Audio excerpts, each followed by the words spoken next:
Hello, beloveds. Welcome to your new moon, Aquarius eclipse reading. So much building up to this point. Would love to hear in the comments how you've been navigating this time, what you've been releasing, what has been changing. The field of cosmological transits and change is just unequivocally significant to this time. Like it's one of the most outstanding times of change, for like lack of a more elegant way of saying it. So let's start to feel into how we can access all of the wealth, the abundance, the opportunity that is here transiting through us, in us, with us. So I'm just going to go ahead and invite you to start to like pull your energy into this field using your breath, letting yourself find yourself fully in your body as you're receiving this transmission so that all of the codex of information that's here for you to access your highest timeline, to receive the direction, to orient yourself into that timeline is able to become a reality, and you can feel it in a sustainable way within your physical operations, your physical reality. And just naming that this time, this transmission is to deliver you into the highest timeline of truth in congruence with your soul, your purpose on earth. And so it is. Here we are, walking into the world of the Aquarian age and feeling into the energy that is present through this eclipse. It's all about authenticity, about using the momentum from the Leo full moon, where we were asked to really step into our courage and to let our heart and courageous action guide us towards who we have always been, towards authentic living, towards communal living. And when I say that, I just mean like communing with each other, allowing ourselves to fully meet and be met at a level of genuine connection. And as I work with this oracle deck to formulate architecture and relatability to the energy that we're corresponding with, our theme, our overarching theme, is the Lady of Salt from this Mayan deck. And the first thing that I relate to with salt is like sustenance, body, earth, connection with electrolytes. Seems like it might be really important right now to increase your electrolyte intake. Electrolytes are what allows the light to actually move through the system. It's what conducts electricity through our cellular body. So the Lady of Salt here, I think that's as good as I'm going to get it on there. Lady of Salt.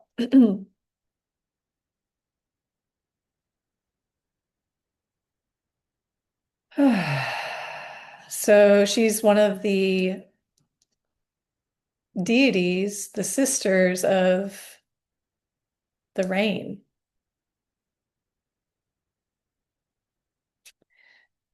What feels relevant in this depiction and this reading of her,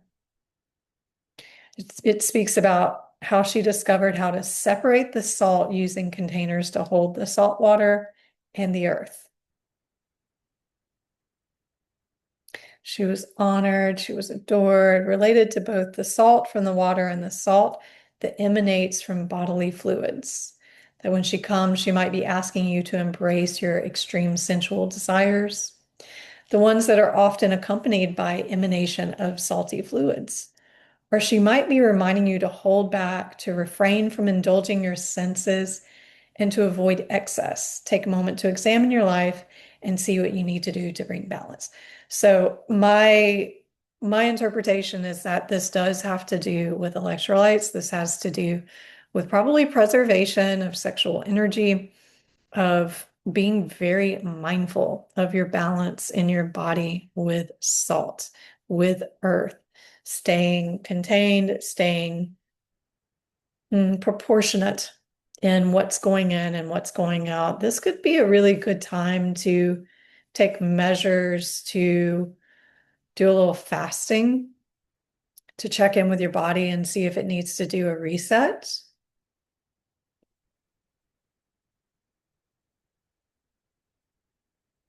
And I'm just feeling in, I mean, the eclipse energy, I'm starting to feel it in this reading and the way that it shows up. Yeah, so we have the sweat lodge. It's time to go inside. It's time to be very mindful of the way that we conduct business under the eclipse. Okay. I'll tell you, for me, I never go out underneath an eclipse. I have seen firsthand the insanity that can ensue when exposed to an eclipse. Or the eclipse is when the light of consciousness, the light of our sun that represents the Christ consciousness, is eclipsed. And that's an unnatural experience.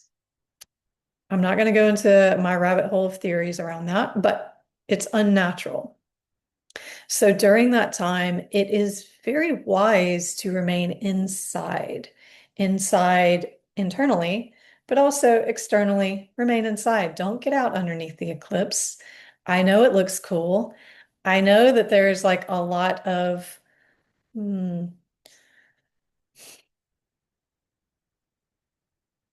sort of hype, a lot of hype around getting out under an eclipse and looking at it.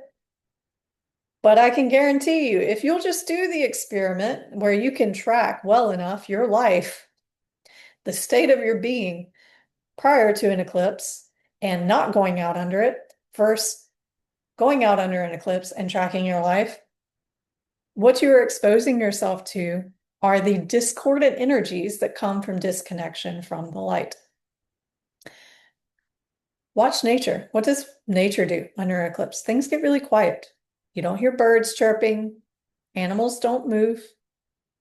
Like, it's a time to be reverent and to hold the connection with the light within. The result of that disconnection is a chaos. It's disruptive because our earth goes in, it has its like natural evolution that's conducted through the sun, through the electromagnetic fields. The disruption of that, it's like on a record, if there's like a blip in the record, or on a CD, if there's a scratch. So it disturbs the harmonious chord, the connection with harmony. And it can take a little time to recover from that. So that's my advice.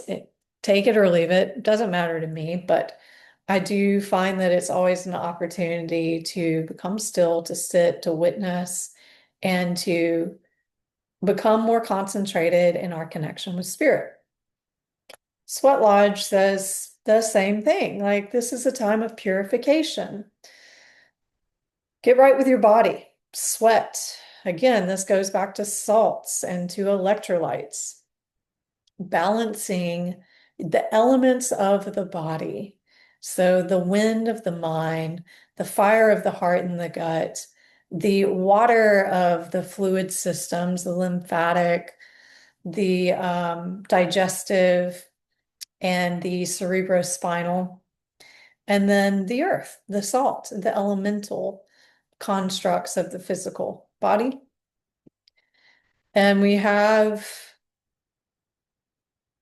there's likely going to be some kind of discharge that's going to happen through this passage. It's not just the eclipse. This reading is for the week of the eclipse, which we just had Saturn move into Aries yesterday. We have the great conjunction of Neptune and Saturn.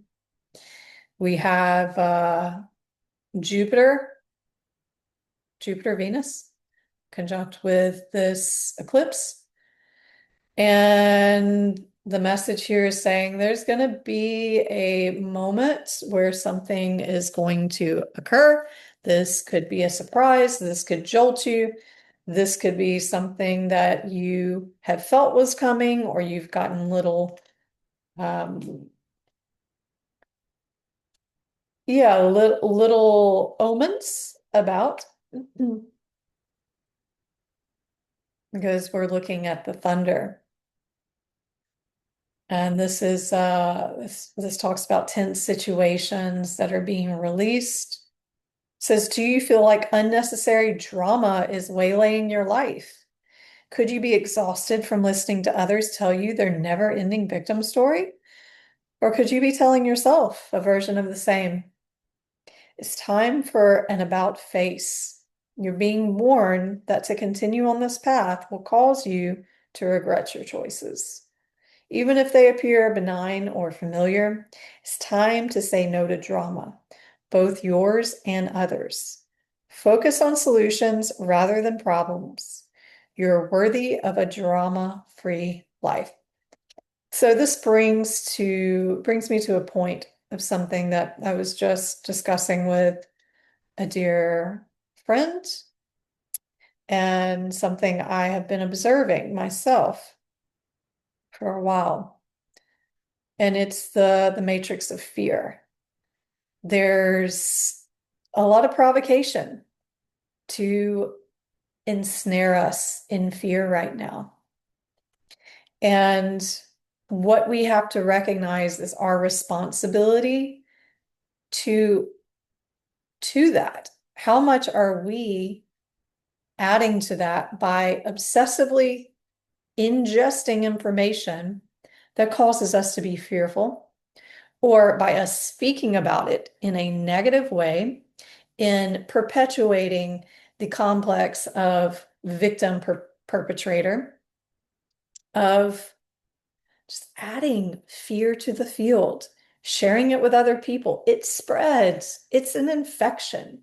So there may be some place in your life right now where you're letting fear generate your reality, and you're being asked to, I get it's like gossip. It has like this gossip quality, to really rein it in, to become more mindful, more responsible with your words and your thoughts.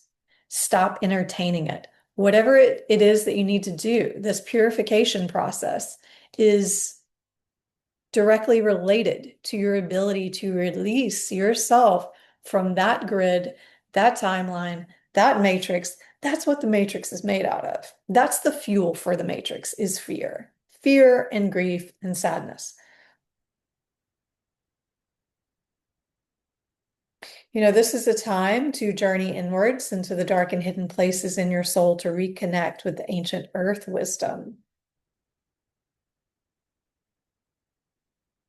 It's time to observe what emerges without judging it. Invite it to bring you its gifts. You are being offered an opportunity to shed and heal from the aspects of your life you have outgrown. And to not worry about being consumed by this process, but rather to light a candle in honor and reverence and a reminder of the eclipse of life. This is about doing the thing that you have been given multiple opportunities to rectify now before it becomes loud, before it becomes such a strong strike in your life that there's damage, that there's more to clean up, that it's harder to overcome the fear because it jolts your nervous system.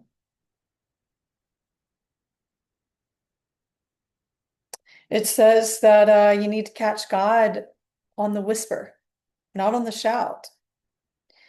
And to check yourself if you're trying to craft your own desires and expectations without realizing that it's already there. What you're asking for is already there. You just have to be willing to possibly make a sacrifice to be able to take action. And that in doing that, the way you rectify this is you come into alignment with what you're here to serve. And what you are here to serve is your divine purpose. So you need to check in wherever this fear is. It's like also a stagnation in your life. And when you own what your purpose is in this life, you'll see that that is the doorway to get there. And that you're going to need to answer the call that you have been resisting and walk through it with courage and bravery. And what is waiting for you is sweetness. Is Spirit is saying right now in this transmission, you deserve to have sweetness in your life. You deserve to feel loved by life. You deserve peace, that this is your right. This isn't just something you earn. This is your right, your original right. And the way to it is through it, always. The rose without thorns comes to remind us of the gift of our life, of the sweetness, of the lightness, of the peace and the joy.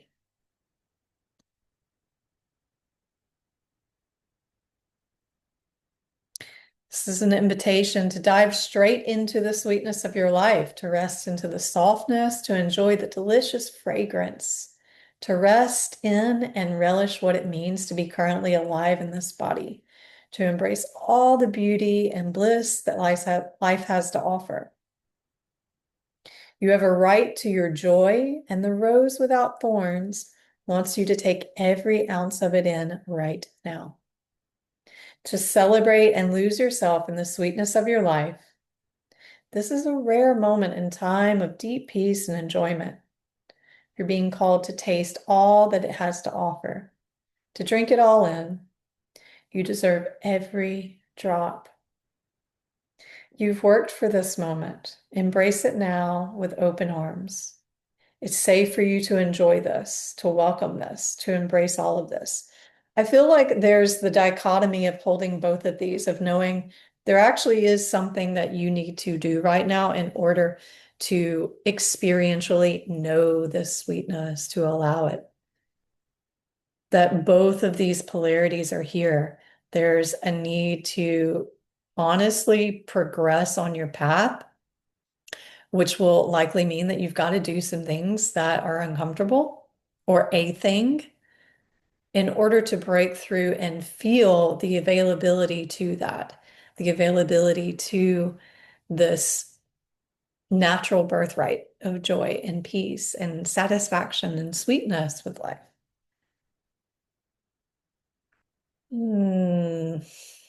Let's just see if there's a little something else. Healing the mother line, healing ancestral work, mother line, growing up. Totally feel this. This is absolutely present.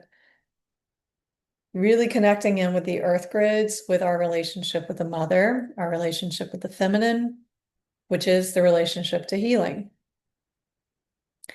And checking in with like what has been passed down to you that's active right now, where you get to change the story, you get to rewrite, and you get to be in that natural experience of the sacred, the natural experience of bonding with the mother, of feeling held, connected, nourished, loved.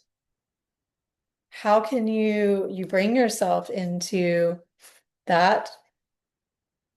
It's going to be through connecting with your mother line. We also have the Great Mother, surrender to the mystery, fall into her arms. There's a process unfolding as the old chapter is ending, as we're moving into this house sign of Aries, moving out of the last year. There's like a cathartic cleansing that wants to happen, coming back to the salt, tears, like letting yourself go through the catharsis that brings the healing and the deep, intimate connection with the mother, the surrender to the great mystery, the surrender in knowing that you can't possibly know what's going to happen next, and you don't know what's going to happen on the other side of taking action, of pursuing your heart's desire. But I can assure you, the sweetest moments of your life are ahead of you if you will trust and surrender that. You call on the mothership within your lines, calling on the great mothers of this earth, calling on Pachamama herself, our earth mother. And just starting to surround yourself with that grace and that presence so that you can enlighten that within your own being. This feels like a transmission that doesn't want a lot of words or over explaining. Just a request to feel this and where it organizes itself in your life, to identify the resistance that you have in moving towards your destiny right now, and embracing, calling in the support of the healing of mothers, connection with the feminine, connection with the earth, through offering your tears, through offering your saliva, through holding and containing your sexuality, and really taking care of your body, purifying the body, checking in with the electrolytes, and making sure that that energy is able to move in a way that brings you online into the sweetness, into the joy, into the peace, your original blueprint. Mindful to not enmesh with the matrix and the fear and get involved. Don't get involved with that. Don't talk about it. Don't watch it. Don't listen to it. Like, take a break from that right now so that you can be present with what is real. The fear, the illusion is not real. All of this is a psyop. All of this is a distraction. And every time that you get involved in it, whether you're verbally involved in it physically or mentally, you are adding to that projection. So pull your energy back, consolidate it, hold it responsibly, and let yourself develop the awareness of what is already there, the sweetness, the goodness, the power in your participation, your conscious participation in what you want to expand in this world, in this reality. So if this feels good, it feels congruent, I want to hear, like, drop in the comments, love the likes, all of the things that help the algorithms, the shares, all of these things. And as we move through this great portal of becoming, I'm holding you all with so much tender care and love and appreciation and just encouragement. to continue to walk, continue to take the steps day by day, little by little, moment by moment, just giving yourself grace and love and sharing that with the people around you as we're all walking each other home. So until we meet again, stay pure, keep it simple. Pura vida.